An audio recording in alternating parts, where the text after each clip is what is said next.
আমি একটা নর্মাল জিনিস ভেবেছি, যেটা হচ্ছে মানে আমি ওয়ার্কআউট করছি আহ, ওই 11 মাস মতো হতে যায়। তো তারপরে আমি নিজে মানে অনেকটা চেঞ্জ হয়েছি।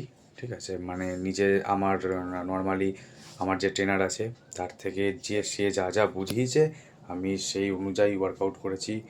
ঠিক আছে, প্রপার মানে আমরা নর্মালি হচ্ছে মধ্যবিত্ত ঘরে, তো আমাদের যে এমন কিছু হেভি প্রোটিন খেতে হবে বা এরকম কিছু খেতে হবে এরকম কোনো ব্যাপার না। নর্মাল বাড়ির খাবার খেয়ে কী করে নিজেকে ওয়ার্কআউট করে কী করে ডিসিপ্লিনের মধ্যে থেকে নিজেকে হচ্ছে চেঞ্জ করা যায় বা গ্রোথ করা যায়, সেটা হচ্ছে সেই আইডিয়া আমি এবার থেকে ভিডিওর মাধ্যমে শেয়ার করতে চাই। ঠিক আছে, তো কেউ সবাই যদি দেখতে চাও তো আমার ভিডিও দেখো। আর আমি প্রত্যেক দিন যা যা এক্সারসাইজ করি, নর্মালি কী খেতে হয়, নর্মালি এমন কোনো হ্যাবক কিছু খেতে হয় না। ঠিক আছে, মানে খেতে হয়, প্রোটিন খেতে হয় প্রচুর, মানে প্রোটিন তো শরীরে লাগে, কিন্তু যে যতটা পসিবল খেতে পারে সেই অনুযায়ী হচ্ছে আমি আইডিয়া দেব। যদি তোমরা ট্রাই করতে পারো তো অবশ্যই করবে। তো হ্যাঁ, সেটা কাজ করবে আমি এইটুকু বলতে পারি।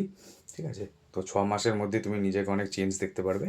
তো কী কী এক্সারসাইজ আমি করি প্রত্যেক দিন, বা কেমন রেস্টের দরকার হয় বা কী করতে হয়, তো আমি সেই আইডিয়াটা দেব।